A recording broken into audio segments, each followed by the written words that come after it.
Tulong! Tulong! Tao po! Tao po! Tulungan niyo ako! Elisa! Elisa! Parang may tao yata sa labas. Tingnan mo nga kung sino yon. Nay naman, ikaw na. Alam mo namang hirap akong bumangon dahil sa tiyan ko. Tsaka sino namang taong kakatok ng hating gabi? Diyos ko naman. Abay, malay ko ba? Kaya nga ako nagpapasama sa'yo. Natatakot nga ako dahil gabing-gabi na may kumakatok pa. Wala naman akong inaasahang bisita. Tulong! Tulong! Tulungan niyo ako!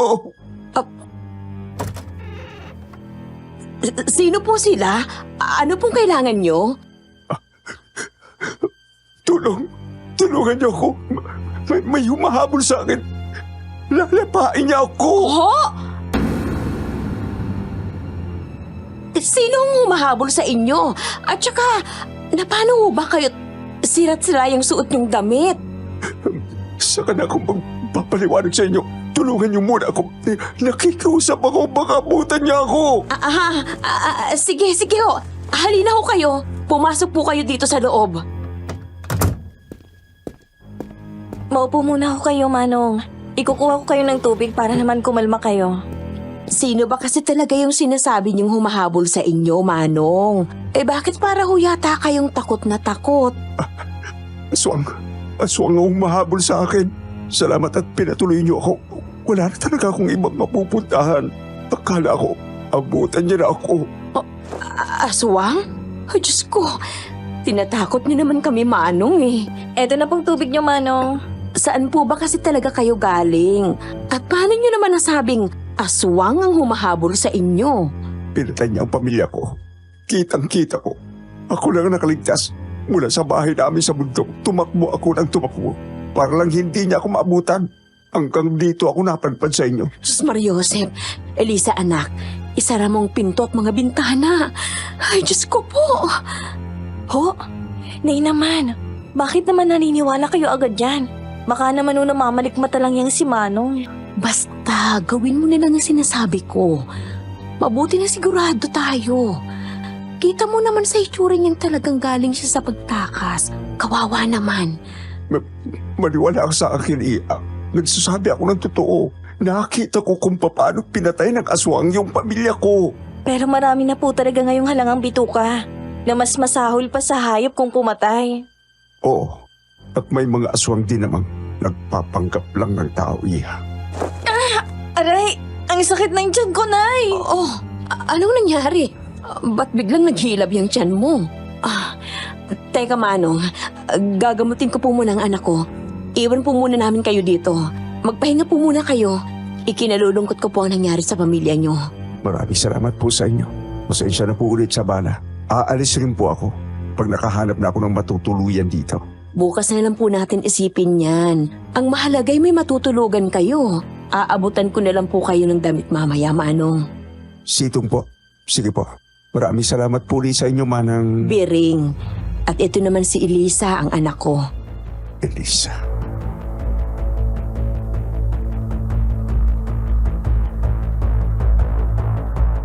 Habang ako'y inaakay ni Nanay pabalik sa aming kwarto, may kakaiba sa titig ni Manong Sitong.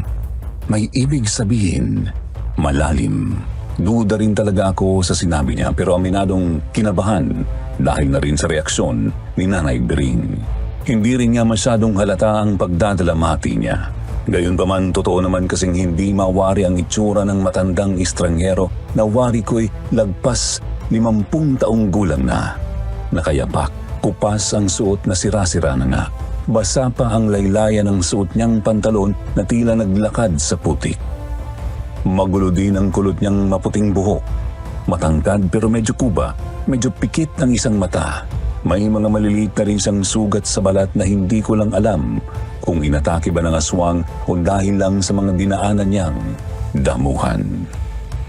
Siya nga po pala, ako po si Elisa, kaisa-isang anak ni Nanay Bering na 50 taong gulang noon.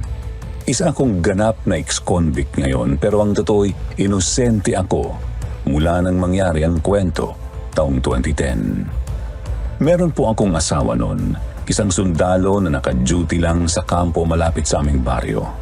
Madalas rin siyang umuwi at siya rin ang bumubuhay sa amin ni Inay. Pero ang pag-uwi niya ay itinuturing naming isang sakuna dahil na rin sa matindi niyang pagmamalupit at panggugulpi sa akin. Ayos naman siya noon pero nagiba mula nang mapasabak sa gyera at makapatay ng rebelde. Lagi niya akong sinasaktan bago pa man mabuntis at hanggang sa nagdadalang tao na ako. Opo, buntis ako noon kaya rin sumakit ang aking tiyan na hindi ko rin malaman ang dahilan kung bakit. Matapos marinig ang sinabi ni Manong Sitong tungkol sa aswang nagpapanggap na tao, bigla na lang humilab ang tiyan ko. Kaya naman nagpahinga na rin ako ng gabing yun. Kinabukasan nagising akong may nakahanda ng pagkain sa hapag, kaya naging maganda naman agad ang umaga ko.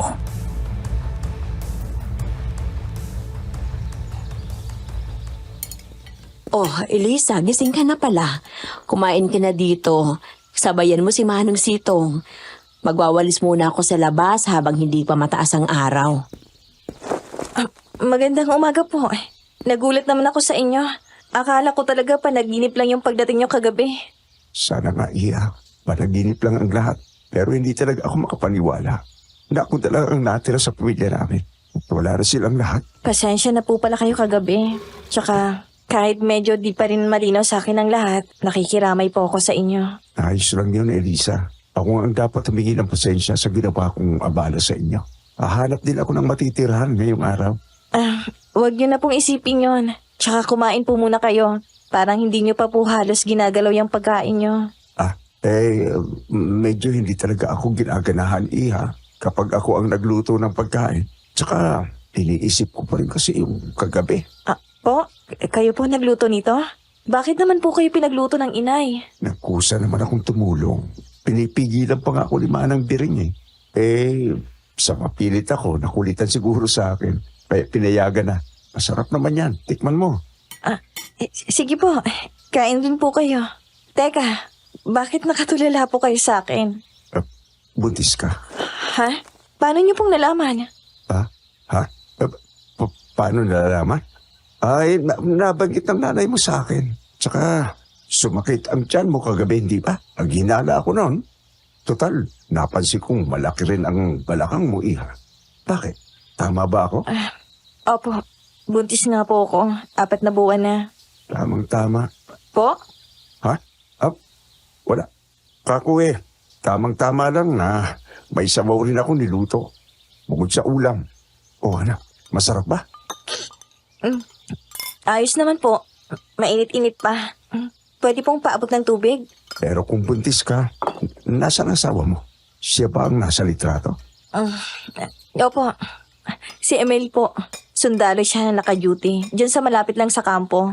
Pero madalas po siyang umuwi. Sundalo? Naku, baka matapang yan at istrikto. Hindi kaya palayasin niya ako rito? Huwag niyo pong alalahanin yon. Hindi tama pala ako ng kilati sa kanya. Teka, bakit ang dami mong pasa? Na paano yan? Wala po ito. Baka kagat lang ng mga insekto. Tapos na po ba kayo? Ako na po maghuhugas. Sige. Lalakad na rin muna ako. Pasensya na, Iha, ha? Kung matanong ako.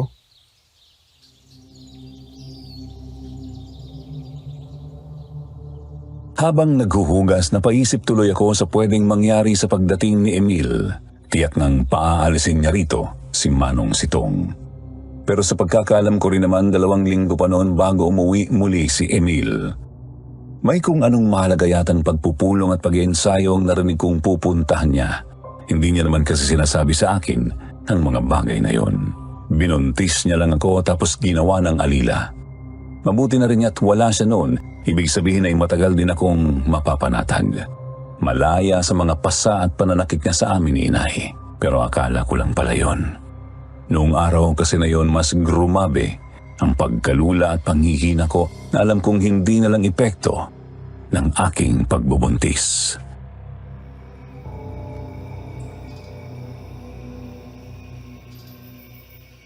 Ay, hindi ako makatulog. Ang sakit ng ulat tiyan ko. Ngayon ko lang naramdaman ng ganitong hilo. Ano bang nangyari sa'yo? May nakain ka ba o baka naman nabati ka sa labas? Nandito lang naman po ako sa bahay eh. Tsaka yung niluto mo lang ang kinain ko kaninang tanghali. Pati yung kay Manong Sitong. Oh, ayun naman pala eh. Wala yan. Nakita ko, Teka, hindi kaya may nilagay ang matandang yun sa kinain ko? manahimik ka nga. Baka nakakalimutan mo, nasa sala pa rin siya. Ayan ka na naman sa panghuhusga mo.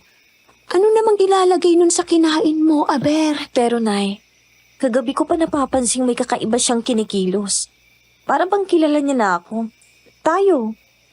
Baka may iba siyang plano at nagpapanggap lang. Nakakatakot kaya. Ano ka ba? Magaling akong kumilatis ng tao.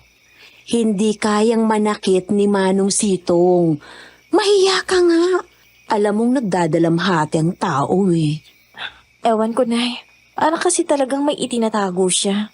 Hindi ko alam kung totoo bang sinasabi niya. Kung nalulungkot ba siya, natutuwa o natatakot. Sabihin na kaya nating dadating na si Emil para umalis na siya. Diyos ko naman, Elisa. Hindi ka man lang ba naaawa sa kalagayan niya?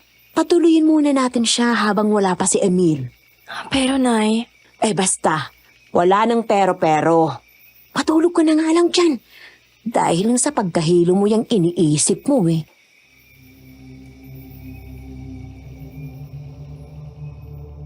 Ewan ko ba dito kay inay, parang nawalan rin ng pakiramdam mula nang makaranas ng kalupitan ni Emil. Hindi ko naman ginustong madamay siya pero sinamahan niya ako at pinagtanggol nung una hanggang sa hindi kinaya at naging sunod-sunuran na lang tuwing nariyan ang malupit kong asawa.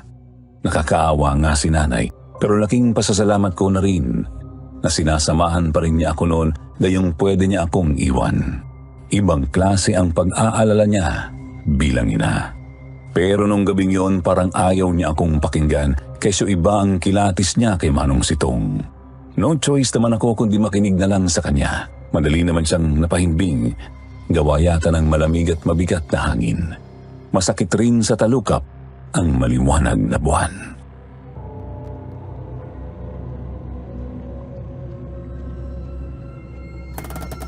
Nay! Nay!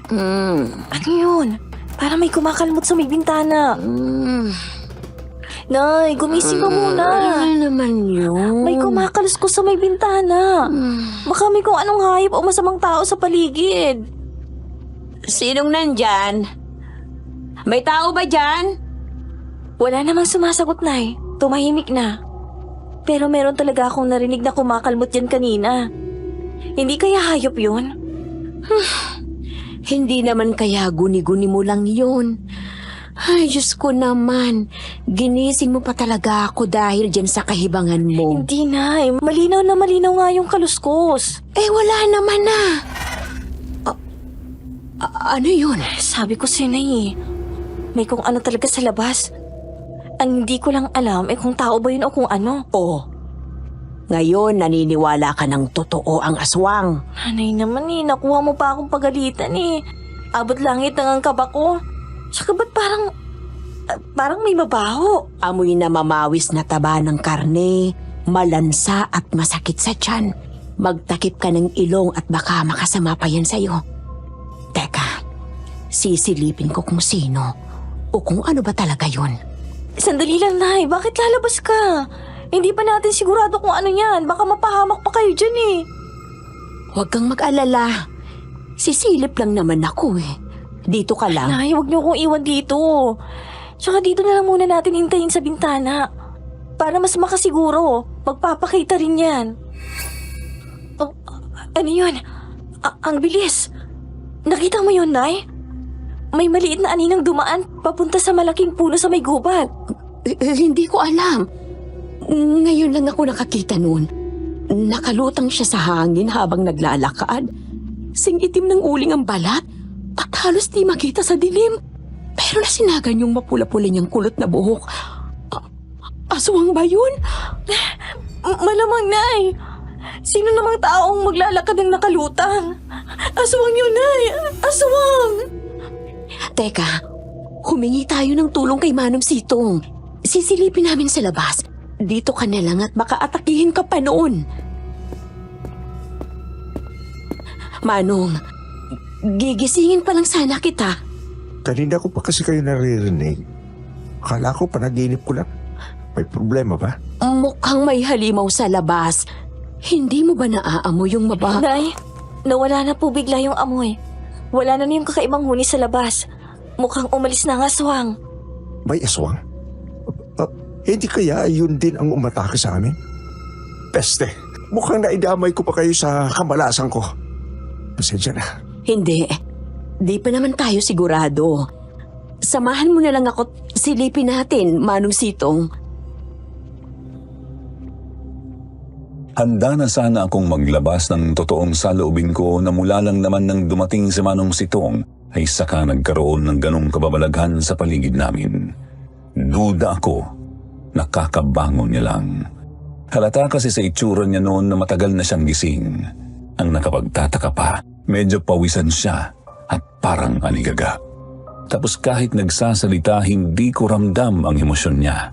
Dahil sa blanko ang mukhang ipinapakita niya. Wala rin namang nakita si inay nang lumabas kaya nakapagtataka talaga. Kinabukasan hindi ko inakalang dadating si Emil. Nagulantang kami. Doble ng takot ko sa aswang ang takot at kaba ko sa malapit kong asawa.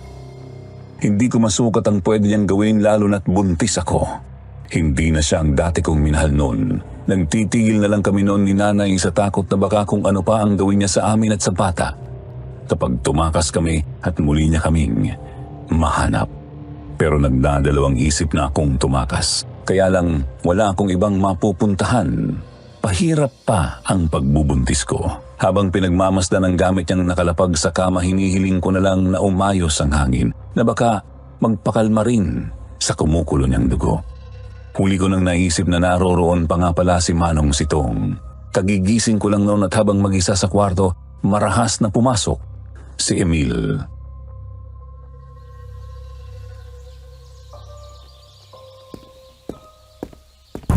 Sino yan? Bakit may nakapasok na ibang tao sa pamamahay ko? Si Manong Sitong yan. Bakit nga nandito yan? Kamag-anak nyo ba yan? Hindi. Humingi lang ng tulong. Di kung ganoon, pulubi yan. Hindi ka ba nag-iisip? Nagdagdag ka pa talaga ng palamunin dito. Sinabi ko ba sa inyo magpapasok kayo dito ng pulubi? Bering! Ano yun, Emil? Sino to? Paano nakapasok yan dito? Wala na raw kasi siyang matakbuhan. Inatake ng aswang ang kanyang pamilya. Siya na ngang natira. Nakakaawa naman kung hindi namin papapasukin. Aswang? Hanggang ngayon ba naman nagpapaniwala pa kayo dyan? Para kayong mga bata. Ang sabihin mo, diskarte lang niya yan para makalibre ng matutuluyan at makakain. Paalisin nyo yan dito. Oo, Emil. Aalis lang ako saglit. Dapat pagbalik ko wala na yan dito ha. Kung hindi, makakatikim kayo ng nanay mo sa akin. Pati na yung nasa tiyan mo. Huwag mo akong subukan. Sige, Emil. Kakausapin namin siya. Huwag mo na kaming sasaktan ng anak mo. Wala akong pakialam. Basta't gawin yung pinag-uutos ko tapos. Hoy, Unggoy. Ayoko nang makita ang pagbumukha mo ha. Pagbalik ko. Nakakapagtimpi pa ako. Mamaya, baka hindi ko matansya kung anong gagawin ko sa'yo. Baka gusto mong papikitin pa natin ang isang mata mo. Hindi ito bahay ampunan ng mga kagaya mong kurang.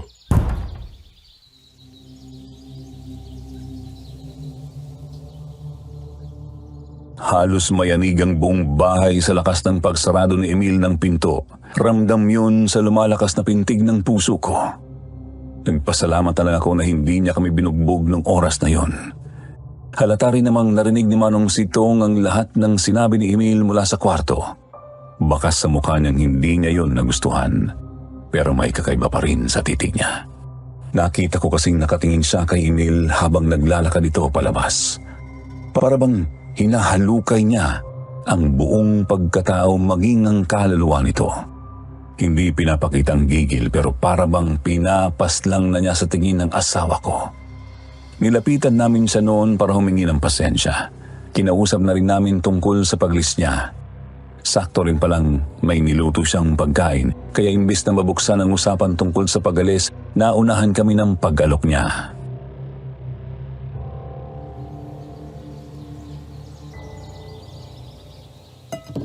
Halina kayo, Manang Bireng, Elisa. Nagluto ako ng sabaw. Tamang-tama to sa'yo, Iya. Pampalakas ng buntis. Dali! Abay, nag-abala pa ho talaga kayo. Tara, Elisa, humigop muna tayo, pampakalma. Sakto ito. Mainit na mainit pa. Nariyan pa rin po sa mesa yung mangkok nyo. Aalukin ko sana si Emil kaso mukhang pangit ang gising. Ayos itong Manong Sitong, ha? Maasim-asim na medyo matamis. Ano pong sabaw ito? Namitas lang po ako dyan sa may kakawuyan ng mga herbal at pwedeng gulayin. Ganyan din po ginagawa ng nanay ko dati. Elisa, tikman mo rin. Manong, wag na ho kayong magmaang-maangan. Nakita at narinig mo naman ang nangyari, hindi ba? Pasensya na po. Pero hindi ko hahayaang masaktan ulit kami ni Emil. Alam ko, Iya. Hayaan mo at aalis na rin ako maya-maya. Baka bumalik na din lang ako sa amin. Sana lang. Hindi kayo atakihin ng aswang dito. Wala na po kaming magagawa, Manong Sitong. Wala ho talaga kaming kontrol kay Emil, eh. Emil. Ako na ho ang bahala. Po? Ano pong ibig niyong sabihin? Ako nang bahala sa sarili ko. Salamat na lang po Manong Sitong sa mga luto niyo. Pasensya na at ibang lagay namin dito. Gustuhin man naming tumulong wala ho talaga kaming magagawa. Ano ka ba, Iya? Ako nga ang dapat magpasalamat at tumigil ng pasensya. Ako ang nakaabala eh. Patatapusin ko lang kayo kumain at lalakad na rin ako.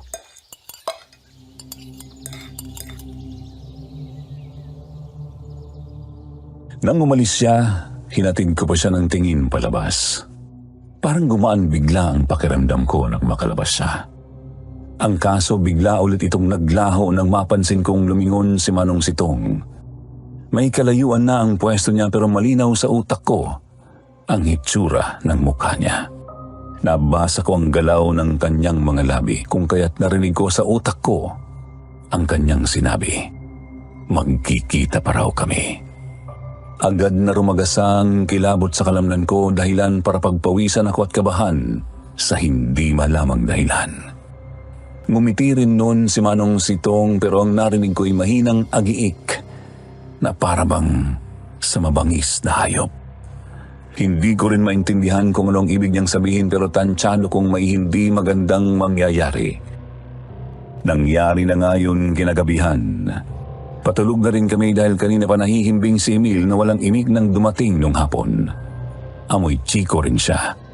Halatang hilong-hilo sa kalasingan. Kaya agad na humimbing. Kaya lang nakiiksena na naman ang tiyan kung walang ano-ano'y namilipit bigla. Matagal akong nagpaikot-ikot sa hinihigaan dahil hindi talaga ito nawawala.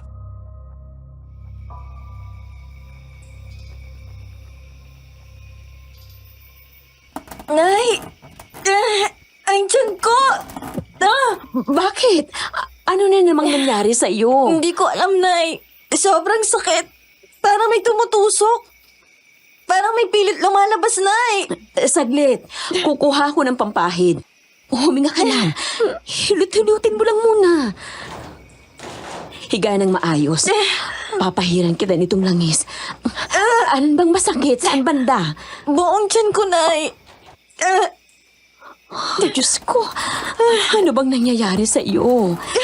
Di naman ako ganyan nung pinagbubuntis kita eh. Sa kabuanan ko lang matindi ang sakit. Hindi na normal ito, anak. Hindi ko po alam. Basta may kutob ako na may kinalaman ng halimaw at si Manong Sitong. Nay, masakit pa rin. Anong gagawin natin dyan? 10 oras na ng gabi. Hindi tayo makakasugod sa ospital. Narayan pa man din ang asawa mo. Tingin mo ba tutulungan tayo niyan? Hinga lang, anak. Magdasal ka. Bukas na bukas, dadalhin kita sa albularyong kakilala ko. Nay! Nay!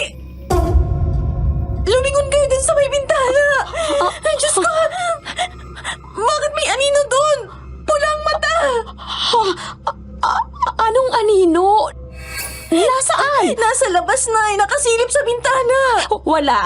Ano ka ba? Kung ano-anong nakikita mo. Pumikit ka na lang.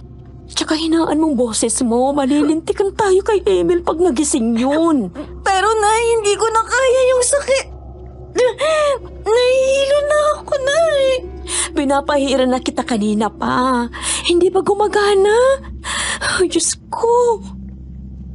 Hindi ko na alam ang gagawin sa'yo, anak. Hindi ko na po kaya, Nay. Sobrang sakit talaga.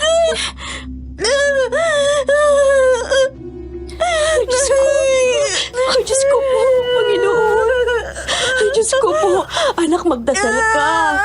Sabayan mo ako. Diyos ko po, tulungan mo po kami.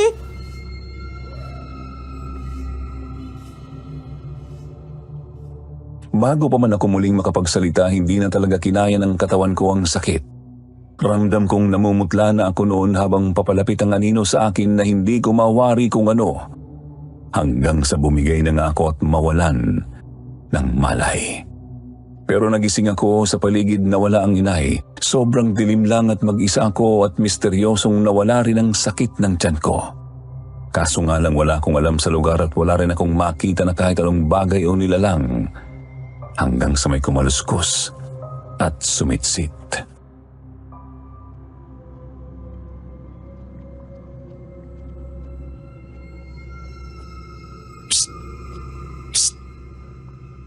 Elisa, halika rito. Sino yan? Sino po sila? Anong kailangan niyo sa akin? At nasan ako? Huwag kang matakot. Huwag kang mag-alala, kasama mo ako. Sino ka? Nasan ka? Anong gagawin mo sa akin? Makikilala mo rin ako. Wala akong gagawin sa'yo. Tinatakas lang kita sa sama mo. Ayaw mo ba yun? Gusto ko, pero hindi sa ganitong paraan. Ibalik mo ako sa amin. Siguradong alalang-alala ng nanay ko. Subukan mo umalis. Kung makakawala ka, hindi mo na ako matatakasan. Namarkahan ko na kayo ng anak mo. Gagawin ko ang lahat para makuha ang bata. Wag! Parang awa niyo na. Wag ang anak ko. Galawin mo ng lahat. Wag lang siya. Nakikiusap ako. Hindi mo ako madadaan sa paawa, Elisa. Balang araw, makukuha ko rin kayo. Anong ginagawa mo? Bakit may pilit lumalabas sa tiyan ko? Tama na! Parang awa mo na! Layuan mo ako! Layuan mo kami!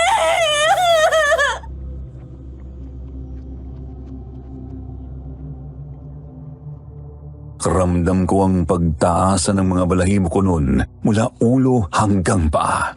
Nakakatakot ang malademonyo niyang tawa pero wala akong ideya kahit na pamilyar ang kanyang boses. Hindi ko masiguro, basta't alam kong halimaw yun. Patuloy akong nagmamakaawa noon habang may malaking kamay na mistulang pinupunit ang aking tiyan. Hindi ko alam kung paano nangyari pero ramdam ko rin ang kamay at sobrang sakit noon. Kahit sumigaw ng tulong, walang lumalapit sa akin. Hindi ako makapagdasal dahil sa nararamdamang sakit at kakaibang enerhiya ng paligid. Nakakasulasok at nagdudulot ng paghabol ko ng hininga hanggang sa maramdaman ko ang paggalaw ng aking katawan at narinig ang pag-aalala ni nanay. Doon ko napagtantong panaginip lang pala ang lahat ng yun.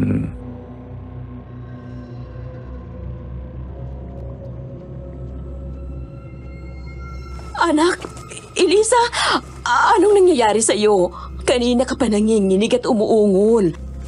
Ba't hindi ka sumasagot? Ay, Diyos ko! Anak! Anong nangyayari sa'yo? Nay! Nay! Totoo ka na ba? Nasaan ako? Oo naman. Kahit pisil-pisilin mo pa ako. Ano bang klaseng tanong yan? Nanaginip kasi ako, Nay. Sobrang dilim. Masakit sa dibdib doon. May nilalang din na hindi nagpapakita pero naririnig ko siya. Sino? Anong itsura? May ginawa ba siya sa'yo? Hindi ko nga po nakita. Hindi siya nagpakilala. Pero pamilyar ang boses niya. Tapos may kamay na lumalabas sa tiyan ko. Ha? Anong kamay? Paano nangyari yon? Hindi ko rin po alam. Pero natatakot ako, Nay. Sabi niya kukunin niya ang anak ko. Sasaktan niya raw kami. Na yun ang gagawin ko. Diyos ko, ano ba yan? Bakit? Baka naman kung ano-ano lang ang naiisip mo dahil sa sakit ng tiyan mo, anak. Hindi, Nay. Hindi na masakit ang tiyan ko. Paano nangyari yun? Kanina lang namimilipit ka pa. Basta na hindi ko rin alam. Nawala siya bigla pagkatapos kong himatayin at managinip. Kabatakot na lang ang nararamdaman ko ngayon. Sus Mariosep, sige, itutuloy natin ang pagpapatingin sa albularyo. Baka nga, may halimaw na kursunada kayo ng anak mo. Bakit ako pa, Nay? Sa dinami-dami ng tao, bakit tayong pinarurusahan ng ganito? May panganib na nga kay Emil. Dadagdag pang aswang na yon. Bakit ganon, Nay? Wala naman tayong ginagawang masama. Hindi natin kontrolado ang buhay, Elisa. Masakit pero malalagpasan din natin to. Tiwala lang. At saka, huwag mong lakasin ang iyak mo. Baka magising si Emil. Patay na. Sinasabi ko na nga ba, Elisa, magigising ang asawa mo. Elisa! Elisa, buksan niyo to! Ano ba ginagawa niyo at may naririnig akong iyak? Ang himbing-himbing ng tulog ko, oh. Anong nangyayari dito? At ba't para kang batang kanina pa umiiyak? Wala, Emil. Pasensya ka na. Humihilab lang ang tiyan ko dahil sa bata. Pero issue naman talaga, oh. Walang iya, ba't ba kita binuntis? Tumigil ka na. Isa pang marinig kong bunganga mo, paduduguin ko yan. Bering, pagsabihan mo yan, kundi pati ikaw iiyak din. Huwag naman, Emil. Maawa ka sa amin. May aswang nangang nanggugulo sa asawa mo, dadagdagan mo pa. At sumasagot ka na ngayon. Gusto mong hampasin kita? Tsaka anong aswang pinagsasabi mo? Nababaliw ka na ba? Unyema, baka maloko pa ako sa inyo. Tumahimik kayo. Magsama kayong mag-ina, mga baliw. Aswang-aswang pang nalalaman. Pasensya ka na, Emil. Hindi na mauuli. May dapat lang. Nagpapagod akong magtrabaho tapos kahibangan nyo lang ang dadatnan ko. Kapag nga ipanganak mo na yung bata, itatapon na kita. Kayo ng nanay mong baliw. Nay, pasensya ka na. Nadamay ka pa sa kalupitan niya. Hindi kita iiwan. Kahit anong mangyari, anak. Pero, hindi mo ba talaga kayang umalis na dito? Sinubukan na natin na hindi ba? Pero lagi tayong bigo. Lagi niya tayong nahanap kahit saan. Tsaka, wala na tayong ibang mapupuntahan. Wala tayong pera. Buntis pa ako. Kaya kahit sawang-sawa na ako at mahirap, hindi ko pa rin magawang tumakas. Hayaan mo, anak. Malalagpasan natin to ng magkasama. Kahit anong aswang o si Emil, lalagpasan natin yan lahat. Tsaka, Nay, mahal ko si Emil. Umaasa ako na bumalik siya sa dati. Na kapag nakita niya ng anak namin, mamahalin niya ulit ako. Elisa naman, kita mo naman kung paano kapag taasan ang boses ni Emil. Kung paanong nanlilisik ang mata niya at kung paanong binubugbog niya tayo. Wala nang pagmamahal sa puso niya. Kinain na siya ng kasamaan. Sa dinami-dami ba naman ang kanyang pinatay at pinarusahan? Pero Nay, kahit ganon, umaasa pa rin talaga ako para sa anak namin. Ayokong matulad siya sa akin na lumaking walang ama. Ay naku, Elisa. Di ko mapipigilan kung yan ang gusto ng puso mo. Pero ang mahalaga, unahin mo ang anak mo kaysa umasa sa walang kwenta mong asawa. Kung mahal mo ang anak mo, huwag mong hayaang saktan siya ng kahit sino o anumang halimaw.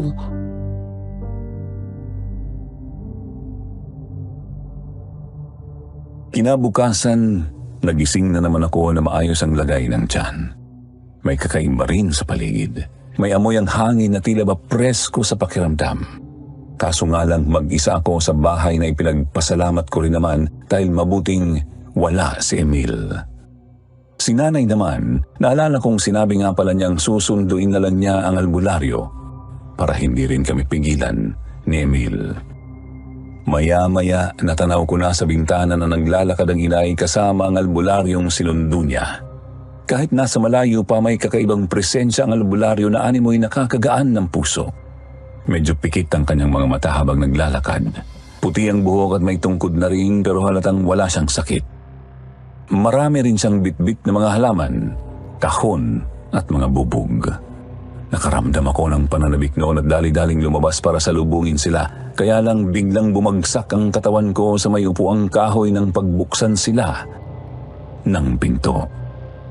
Ramdam ko ang matinding paghihina at ang sabing na mutla raw ang balat ko. Danas ko rin ang paglubog ng aking mga mata na noon lang nangyari. Kaya habang nahihilo nakita kong dali-daling lumapit si Nainay.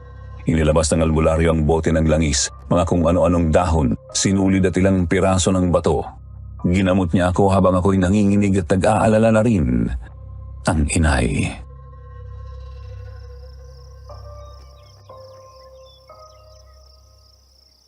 Elisa, anak, anong nangyari sa'yo? Anong nararamdaman mo? Ay, Diyos ko po. Kalando, tulungan yung anak ko. Elisa, iha. Huminga ka lang. Gagabutin kita. Magtiwala ka sa akin. Nay, tulungan niyo ako.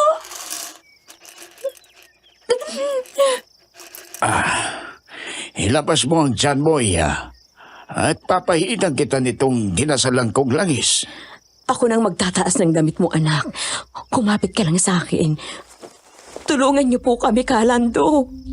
Aray ko. Ano yun? Napaso ako. Anong nangyari, Kalando? Bakit po pumula ang kamay mo?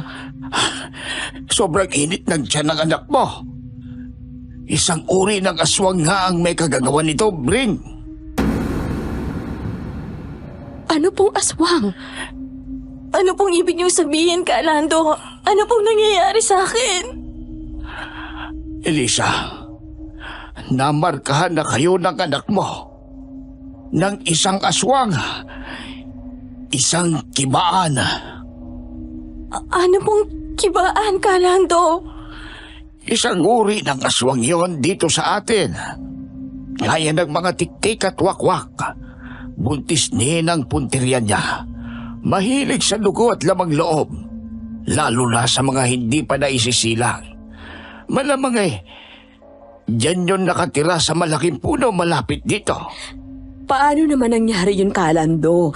Matagal lang may malaking puno dyan. Ngayon lang kami ginalaw ng ganito. Pwede kasing bago lang ang aswang dito. Teka, may nararamdaman na kayong mabigat na hangin nitong mga nakaraang araw lang. Opo, Kalando. Nakakasulasok pa dahil medyo may amoy.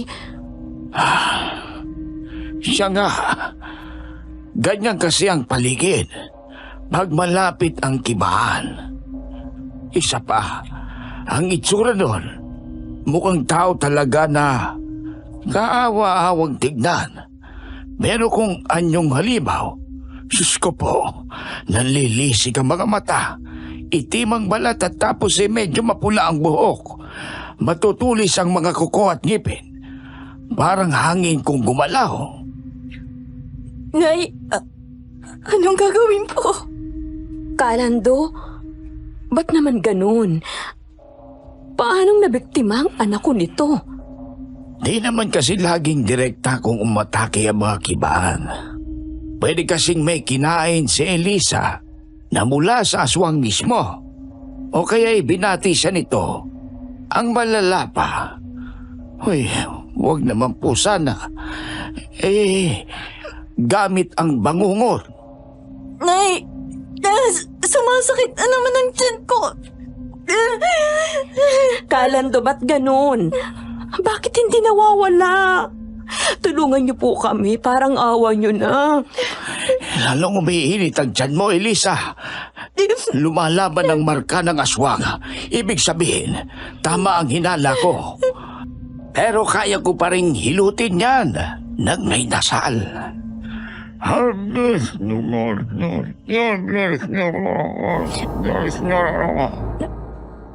Salamat po, Kalando. Masyado pag maaga para magpasalamat niya. Pansamantala lang ang binigay kong gamot sa iyo. Ano pong ibig niyong sabihin? Ang marka sa tiyan mo. Kung hindi natin mapuputol, bago isilang ang bata, kukunin siya ng kibaan. Mapapahama kayo. Nay, Kalando, ano pong dapat namin gawin? Lakasan mo ang loob mo, Elisa. Hindi pa naman huli ang lahat. Murang marka pa lang ito. Ang kailangan natin maprotektahan kayo ng bata at ang bahay nyo mismo. Papalibutan natin to ng mga pangontra. Po, baka magalit ang asawa ko, Kalando.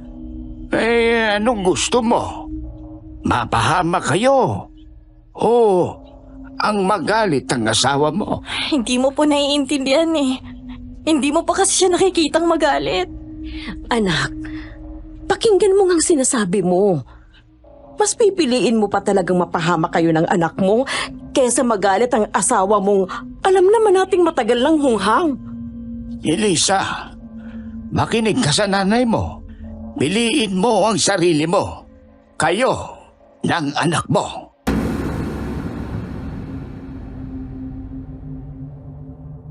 Natulala ako, parang nakuryente nang marinig ang mga salitang yun mula kay nanay at Kalando. Naisip ko hanggang kailan nga ba ako magiging talunan at alila sa harap ng malupit kong asawa. Kung lalabanan ko ang halimaw, hindi ba't halimaw din naman ang pag-uugali ni Emil? Kaya ang tanong ko sa sarili, bakit hindi ko rin siya magawang labanan? Ipinangako ko sa sarili ko ipaglalaban ko na ang aking anak kung sakaling tangkain ulit ni Emil na bugbugin kami ni nanay. Mabuti na lang din at hindi naman siya bumalik nung araw na yon hanggang sa mga sumunod pa. Kaya't nagkaroon kami ng oras na ihanda at itakid ang mga pangontra laban sa aswang. Noong araw din yon, agad na umuwi si Kalando para manguha ng kakailanganin pang gamit. Hinabilinan niya naman kaming maglinis ng bahay at baguhin ang mga pwesto kung maaari. Noong ikatlong araw, bumalik na rin si Kalando at doon na kami nagsimulang maglagay ng mga pangontra at kung ano-ano sa bahay.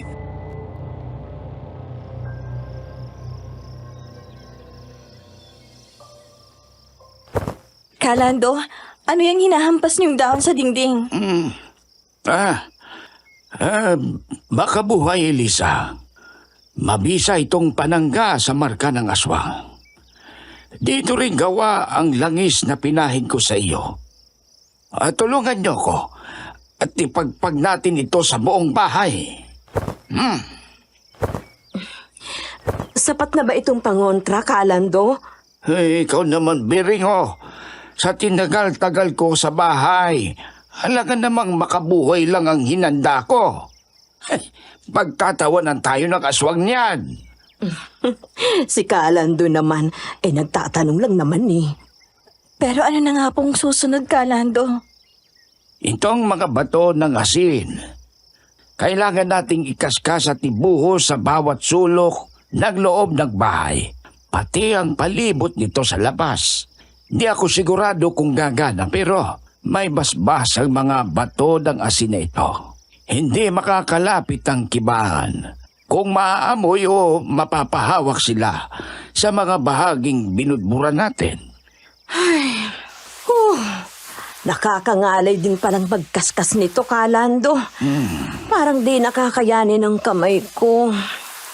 Meron pa po bang kailangang gawin? Ako na lang ito, Biring. Elisa, kailangan lang na hawak niyo ang kandilang itim. Nasisindihan ko. Kailangan ko rin ng katahimikan. Magbubuhos ako ng langis sa sahig. Gagawa ng bilog. Luluhod doon at magbabanggit ng orasyon. Saan po kami pupwesto, Kalando? Kailangang malayo kayo sa akin. Kahit sumilip na lang kayo mula dito sa kwarto. Basta't dapat nakasindi ang hawak niyong kandila. Sigurado kasi akong manggugulo ang aswang habang binabanggit ko ang orasyon. At kahit anong mangyari, huwag na huwag kayong matatakot. Bakit po, Kalando? Ano pong mangyayari? Elisa, Biring, makakaramdam kayo ng lamig. Lalakas ang hangin, kasabay ng masangsang na amoy. Didilim at siguradong aagiik ang kibaan. Sige na, sindihan nyo na ang kandila at papasok kayo sa kwarto.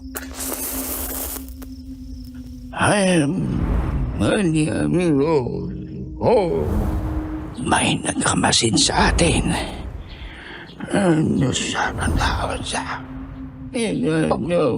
Ano yun? Ang lamig. Ang baho. Nay, hindi ako makahinga. Yung tiyan ko. Aray! Nay, yung kandila! Anak, labanan mo. Malapit nang matapos si Kalando. Huwag kang matakot. Hilot-hilutin mo lang yung tiyan mo. Anak, kunting tiis na lang. Hindi ko na po kaya, Nay!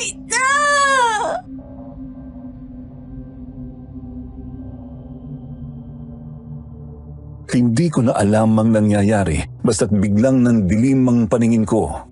Nilalabanan ko ang takot noon. Sadyang ramdam na ramdam ko lang ang umahaplos sa tiyan ko. Mainit at talagang masakit ito. Pero bukas pa rin naman ang isipan ko at alam kong nasa tabi ko lang si inay at nagdadasal pa rin si Kalando. Pero ang mga mata ko nakamulat sa ibang lugar. May malamlam na kulay at nakakahingal na enerhiya. Sa pakiwari ko, nasa kusina lang ako ng mismong bahay namin.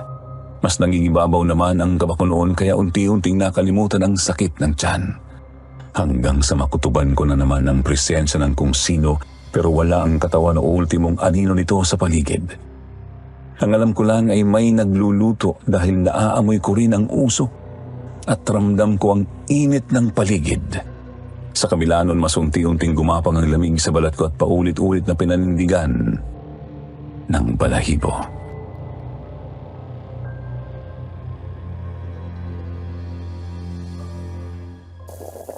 Sino po sila? Nay? Kalando? Nasaan po kayo? Nay?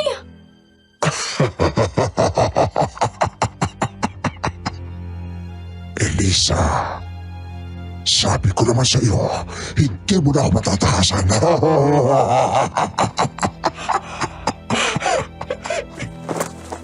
Ikaw ang aswang! Ano bang kailangan mo? Bakit ako? Bakit kami ng anak ko? Elisa, gusto kong makuha ang anak mo eh. Wala ka na magagawa. Hindi ako kaya ng albularyo mo. Alam kong takot ka sa akin. Sige ka, malilintikin ka rin sa asawa mo kung hahayaan mong lagyan ng pangutra ang bahay mo. Gusto mo bang mabugbog ulit? Hindi! Ayoko na! Ayoko! Hindi kita sasaktan, Elisa. Basta sundin mo ang sinasabi ko. Para na rin matakasan mo ang asawa mo. Nariyan ang niluto ko sa rab mo.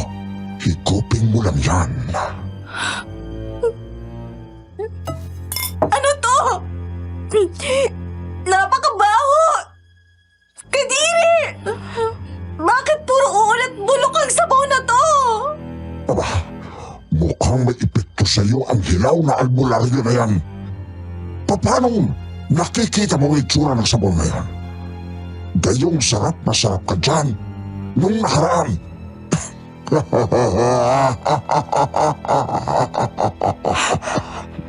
Anong pinagsasasabi mo? Sino ka ba talaga? Hindi mo ako malilinlang. Parehas lang kayo ni Amir, mga halimaw. Umarap ka sa akin, aswang ka. Hindi na ako natatakot sa'yo.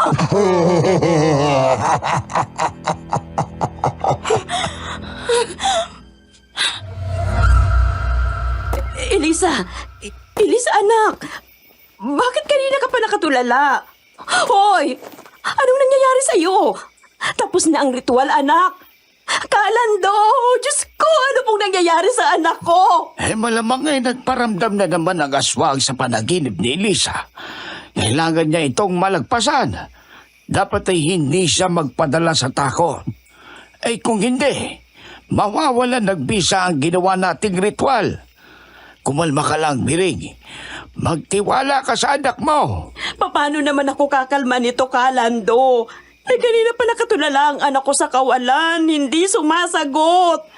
Nag-aalala na ako. Anak, sumagot ka naman, Elisa. Nay, Kalando, nagparamdam ang aswang. Anak, anong nangyari? Napano ka? Nasaktan ka ba nun? Hindi po, Nay. Muntik niya na ako makuha.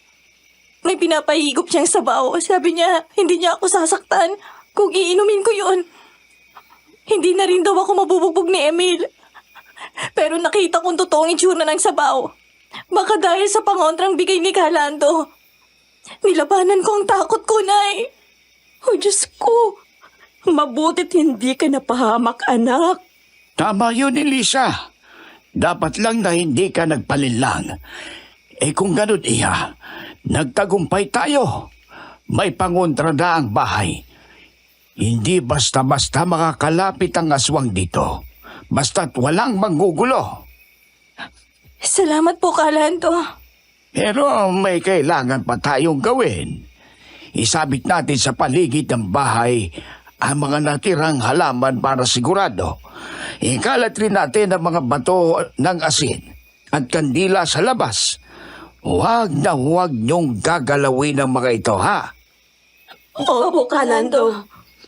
Ang huling biling ko lang ay huwag kayong magpadala kung may maririnig kayong bulong o mga katok sa hating gabi. Huwag ninyong pagbubuksan o sasagutin ang mga iyon.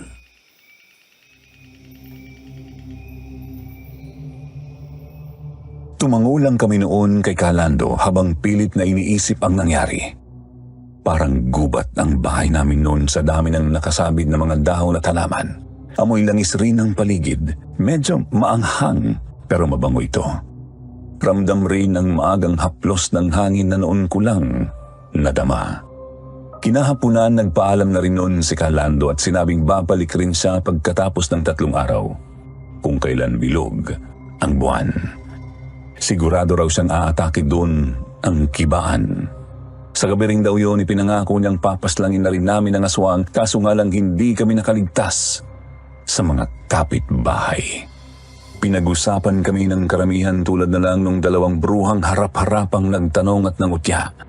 Sina Daisy at Mildred yun na talagang kilalang mga osisera sa amin. Umaga noon, 1 araw lang pagkatapos ng paglalagay namin. Masaya lang sanang nagwawalisinay habang ako'y nagmumuni-muni sa balkonahe. Nilalanghap ko ang sariwang hangin na parabang matagal kong hindi naramdaman mula nang magparamdam ang aswang. Nang biglang lumapit ang dalawa.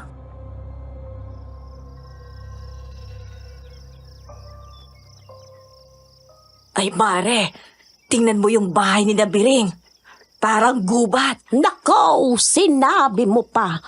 Para saan kaya yan, ano? Samahan mo ko, tatanungin natin.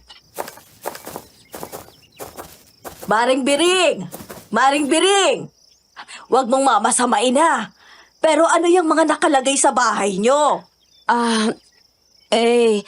Pinatingnan ko sa albularyo itong si Elisa. Tapos, may ginawang ritual dito kahapon. Niligyan ng pangontrang bahay namin, kaya may nakasabit na mga halaman dyan. Bakit naman kayo nagpa-albularyo, Mare? Lagi kasing sumasakit ang tiyan nitong anak ko eh. Namarkahan daw ng aswang, sabi ni Kalando. Ay, aswang? May aswang pa ba ngayon? May sinasabi ka ba, Mare? Ay, nakakatakot nga naman yan, Mare. May mga aswang pa pala ngayon, ano? Ay, oo.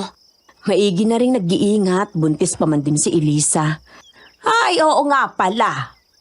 O siya, sige, Mare. Mauuna na kami ni Maring Daisy. Mag-ingat kayo sa aswang. Ay, nako, Mare. Anong sinasabi niyang aswang?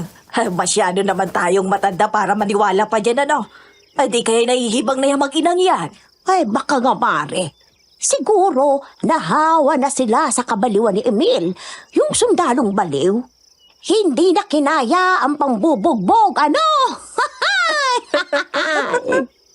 Hoy! Naririnig pa namin kayo, mga usosera. Kung wala kayong sasabihing maganda, umalis na kayo, mga pakialamera. Sana kayo ang aswangin.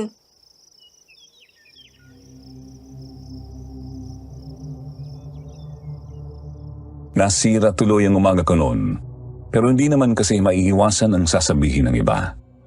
Kahit ako naman na walang alam sa aswang at sa mga panggagamot noon, magtatanong rin kapag nakakita ng bahay na malagubat. Pero nakakainis lang talagang makutya sa bagay na ginagawa mo lang naman para mag-ingat. Kaya naman tinis ko na lang at itinuring na sakripisyo ko rin ito para lang mailigtas kami ng anak ko. Kinagabihan noon, tahimik kaming nakahiga ni inay hanggang sa makaramdam ng kakaiba sa paligid.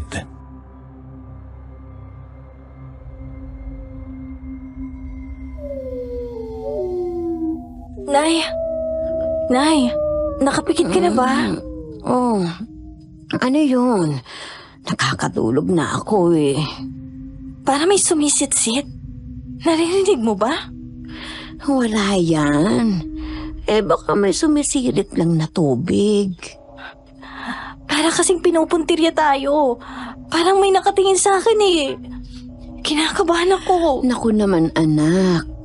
Di ba sinabi na ni Kalando, huwag kang magpapadala sa takot mo. At saka wala yan, huwag mong pansinin. Nay, may lumalapit.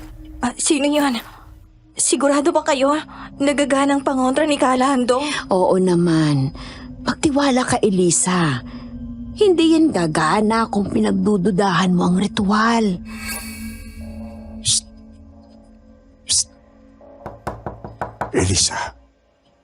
Elisa, buksan mo ang pinto. Alisin mo ang pangontra. Papasukin mo ako. Pero Nay, may bumubulong tsaka kumakatok. Ba't may bumubulong at kumakatok pa rin? Huwag mo nalang pansinin. Mawawala rin yan. Magdasal ka na lang at matulog. Isipin mo ang anak mo, Elisa.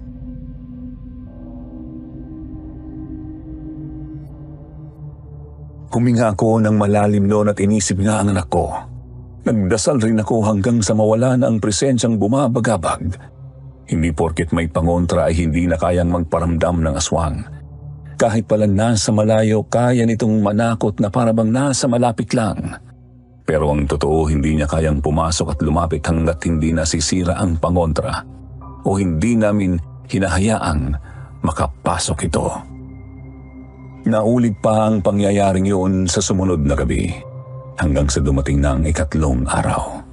Inaasahan na namin ang pagpunta noon ni Kalando. Pero ginulantang kami ng pagdating ni Emil na nabalitaan palang pinag-uusapan na ang pamilya namin.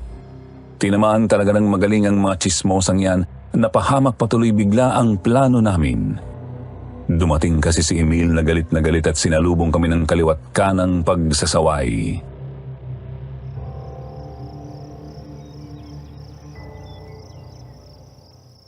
Hoy, Elisa, Piring. Bakit tayo pinag-uusapan? Ano tong mga kung ano-anong nakasabit sa bahay? Emil, Ano? Walang sasagot sa inyo? Gumawa pa kayo talaga ng sakit sa ulo. Nakakahiya sa mga kasamahan ko sa kampo. Ano? Ipaliwanag ko to. Kahit naman kasi ipaliwanag namin, hindi ka maniniwala, Emil. Wala akong pakialam. Sabihin nyo pa rin. Kasi namarkahan nga kami ng aswang. Kami ng anak mo. Humingi lang kami ng tulong sa albularyo para magkaroon ng pangontra tong bahay. Sinabi ko bang maglagay kayo? Sinusuway nyo na ako, ha? Tsaka, nandyan pa rin kayo sa aswang na yan. Kaya naman pala tayo pinagtatawanan. Kung di ba naman kayo mga baliw. Nagpapaniwala pa rin sa mga bulaang albularyo. Pero Emil, ginagawa ko lang naman to para sa anak mo. Para sa anak natin. ikaw ang pinagtatawanan. Dahil ikaw ang sundalong baliw.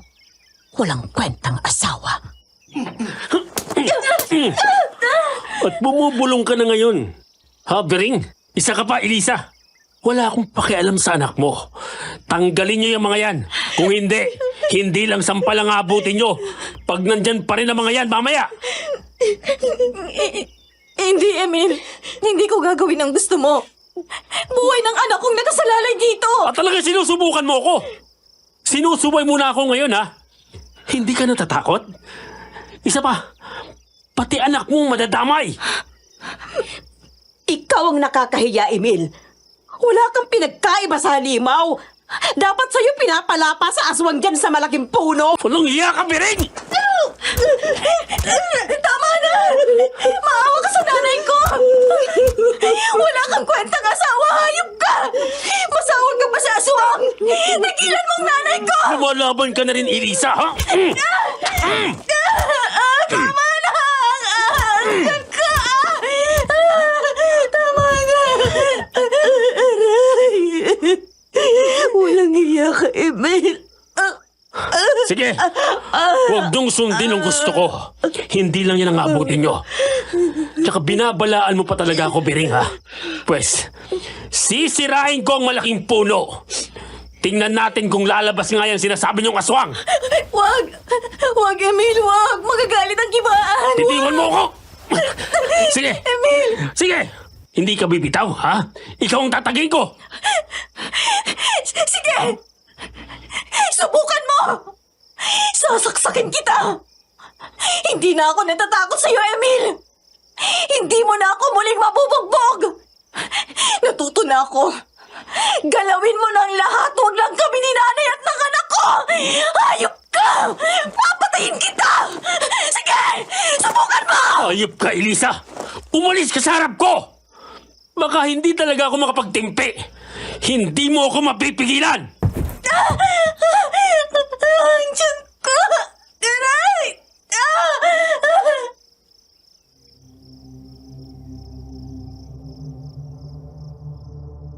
Dumiretso pa rin si Emil sa pagsira ng malaking puno. Hindi ko naman siya mapigilan dahil sa kumikirot ang sinapupunan ko. Pinagtitinginan siya ng mga tao roon pero hindi siya nagpapapigil. Pinagtataga niya yun hanggat kaya. Tumigil lang nung napagod na. Hindi naman siya bumalik sa bahay at umalis nang walang paalam. Pero nakukutuban kong babalik siya pero hindi pa rin namin sinira ang mga pangontra. Bahala na, hindi pwedeng wala kaming pangontra lalo na't bilog ang buwan sa araw na yun. Hinang-hina kami noon at halos hindi makagalaw. Ipinagpapasalamat ko na lang din na hindi pa rin pumutok ang panubigan ko. Sa kabila ng mga nangyayari. Lumalaban din ang anak ko kaya sino ba naman ako para sukuan siya, hindi ba? Mabuti na lang din at bago magdilim, dumating na rin si Kalando.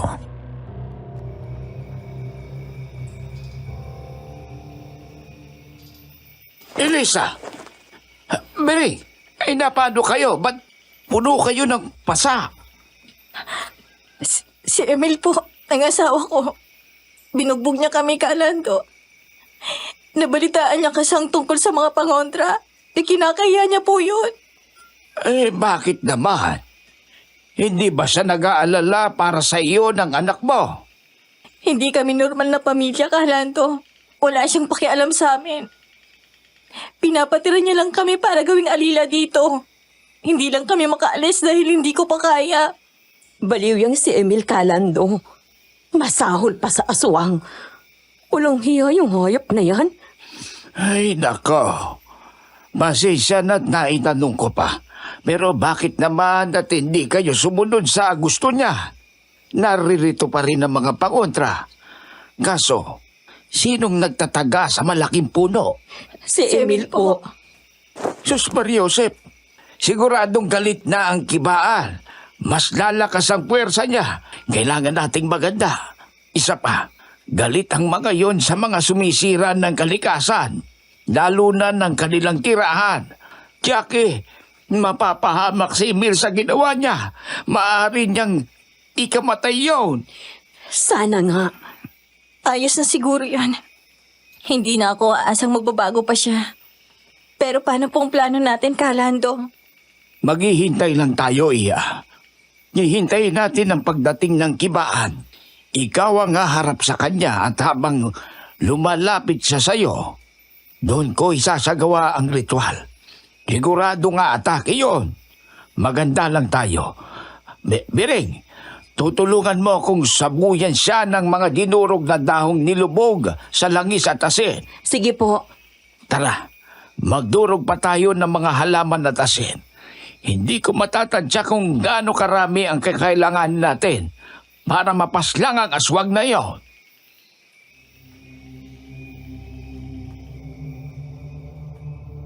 Sa kaunting oras naganda pa kami ng kakailanganin at pilit na ginagalaw ang sarili. Sa hindi inaasahan dumating rin si Emil ng gabing yon na parang wala sa sarili. Galit na galit pa rin ito, nanlilisik ang mata at halos hindi may tsurahan. Tahimik nang pumasok pero nag-ingay nang pingilan namin siya. Pinagtatanggal niya kasi ang mga pangontra mula sa mga tirang bato ng asin sa labas, kandila at mga halamang nakasabit.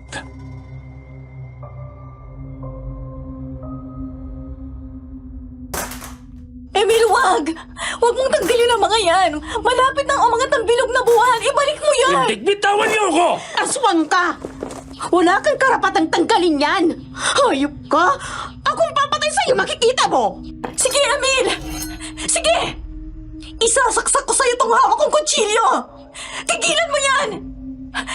Kalando! Tulungan niyo kami! Ay, ilayo mo ang kutsilyo, Elisa. Huwag kang magpapadala sa galit mo. Hindi yan ang asawa mo. Maputla na siya parang walang buhay. Ano pong ibig niyong sabihin? Maaaring ang aswang ang may gawa niyan.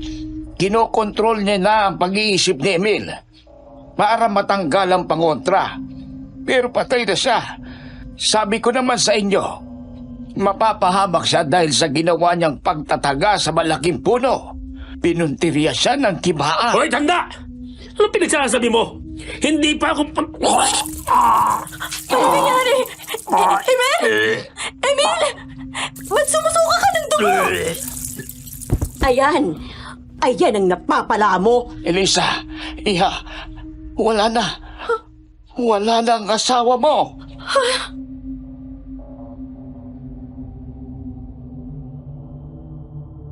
Biglang namutla si Emil. Halos lumuwa ang mga mata at tumirik kasabay ng pagbagsak niya.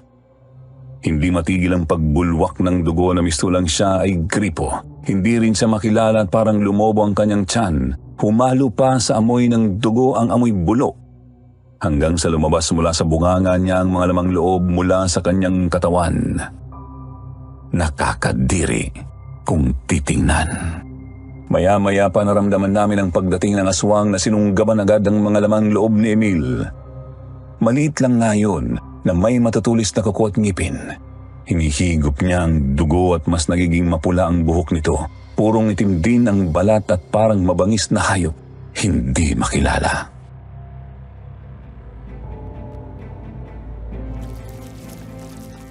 Elisa, Biring, nariyan na ang aswang. Maganda kayo. Elisa, magtatago na kami ng nanay mo, ha? Kalando, anong gagawin ko? Harapin mo lang siya, Elisa. Pero baka ako naman ang sunggaban niya pagkatapos kay Emil. Tingnan niyo, oh. Mauubos na niyang dugo at mga lamang loob. Kalando, anong gagawin ko? Ayan na, Elisa. Mapalapit na siya. Hayaan mo lang na magbago siya ng anyo. Huwag kang bibigay. Elisa, sabi ko naman sa'yo, magkikita pa tayo. Tinulungan na kitang mawala ang malupit mong asawa. Ngayon, ibigay mo sa akin ang anak mo. Manang Sitong? Diyos ko, ikaw palang aswang. Hayop ka! Hindi mo makukuha ang anak ko! Ako nga, Elisa. Siya nagpaling lang kayo. Humigop ka pa nga ng sabaw. Hindi ba? Oras na. Akin na ang anak mo. Hindi! Hindi mo siya makukuha! Papatayin kita! Sige! Lumapit ka! Tingin mo ba? Kaya kong paslangin ang kutsilyong hawak mo? Manahimik ka na, Elisa. Lalapain ko na kayo! Mering! Ngayon na! Elisa! Halika dito! Sitong! Etong sayo! Walang hiya ka! Nilinlang mo kami! Pinapasok ka namin sa bahay! Akala namin, totoong nabiktima ka ng aswang. Yun pala! Ikaw mismo ang aswang! Hayop ka! Mamatay ka na! Ano ang ginagawa mo sa akin, Beren? Elisa, pagsisihan niyo to! Kukunin ko ang lahat ng lamang loob ninyo! Hagisan mo lang! Sige! Hindi mo ako matatalo! Tulungan mo ang nanay mo! Hindi humihina ang aswang! Nay! Pahingi ako! Pagsisisihan niyo to, Elisa! Beren, babalikan ko kayo! Papaslungin ka namin ngayon! Tapusin mo na ang kalando! Wag! Hindi niyo pwedeng gawin ito sa akin! Hindi maaari!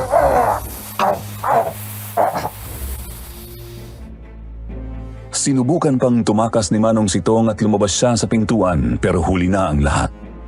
Nagapi siya ni Kalando. Kaya sa paglabas niya bigla siyang naglaho kasama ng maitim na usok. Nawala na ang aswang at natapos na ang pagmamalupit ni Emil. Pero natatakot kami kapag may nakakita ng bangkay ni Emil. Balak na sana namin siyang ilibing agad noon nang biglang maramdaman ng preparating na grupo ng mga tao na pinangungunahan ni Daisy at Mildred. Kaya agad na sinarado ang pinto. Ay, dito po mga sir! Dito nang gagaling ang mga sigaw tsaka ang malansang amoy! Ay, oo nga po! Nakakapirwisyo! Sobrang baho! Sigurado may ginagawang kababalaghan ng mga baliw na yan! Pasukin nyo na nga, sir! Tao po! Tao po! Mga pulis po ito! Baka pwede niyo po kaming papasukin. Kung hindi, sisirain namin tong pinto. Hala, Nay! Anong gagawin natin? Hindi ko alam. Wala na tayong magagawa. Nay, baka sisihin nila tayo sa pagkamatay ni Emil. Ah, Diyos ko! Itatago ko muna bago sila makapasok. Anong ibig sabihin nito? Si Sir Emil to ah. Bakit namatay siya? Ay, Diyos ko po! Anong nangyari kay Emil? Elisa! Pinatay mo ang sarili mong asawa, ano? Hindi! Hindi po, sir! Hayaan niyo ipaliwanag ko ang nangyari! Opo, sir. Walang ginagawang masama ang anak ko. Opo, sir. Saksi ako sa nangyari. Kaya ano yung daladala mong kutsilyo? Tapos nakahawa ka pa sa bangkay. Kung hindi ikaw, sinong pumatay? Mahirap pong ipaliwanag. Pero aswang po may kagagawan nito. Aswang? Ay, nababaliw ng mga yan, sir! Wala namang aswang! Oo nga. Ang ibig sabihin, hindi nyo na kinaya ang kalupitan ni Emil, kaya pinaslang nyo na lang. Hindi po! Hindi! Huli ko sa aktong krimen, ma'am. Sumama na lang kayo sa amin sa presinto. Wag po. Walang kasalanan ng anak ko. At saka buntis siya. Hindi nyo siya pwedeng hulihin. Ay, hindi, sir! Dakpin nyo na yan! Perwisyo yan dito sa lugar namin! Baka kung ano pang gawin sa amin ng babaeng yan! Oo nga po, sir. Malayong kamag-anak din ako ni Emil. Testigo ako. Sasampahan ko ng kaso sa Elisa. Huwag po! Huwag po! Maawa po kayo!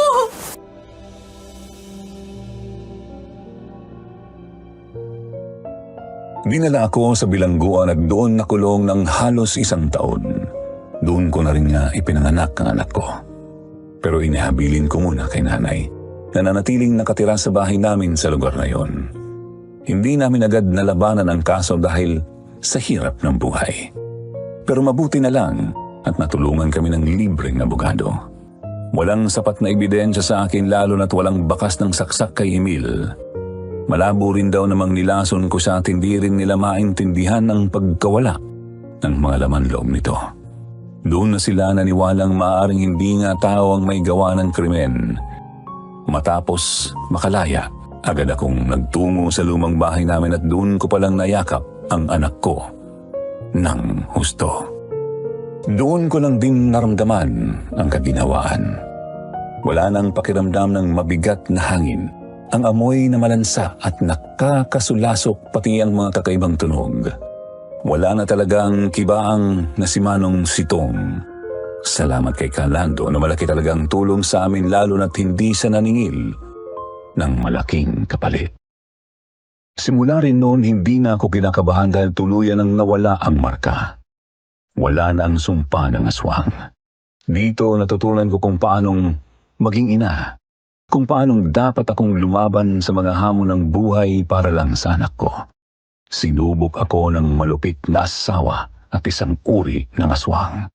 Pero hindi pa rin ako nagpatinag. Natakot at anghina nung una, pero nakabawi nung huli. Kaya naman nananatili akong malakas na babae at malakas na ina. Patuloy kong pinalalaki ang panganay ko at nag-asawa rin akong muli. Kung kaya't nadagdagan pa ang anak. Sinuwerte na rin sa asawa na tila ba reyna ang trato sa akin. Hanggang dito na lang po mga kasityo pangil. Nawa ay may natutunan kayo sa kwento ko. Sana gaya ko, huwag rin kayong magpadala sa takot at lagi lang isipin kung ano ang pinaglalaban nyo. Teka, may mga pagkakataon ba na natakot na kayo pero nalagpasan nyo dahil sa inyong pinaglalaban? Kwento nyo naman sa comment section. Marami pong salamat sa inyong lahat at God bless.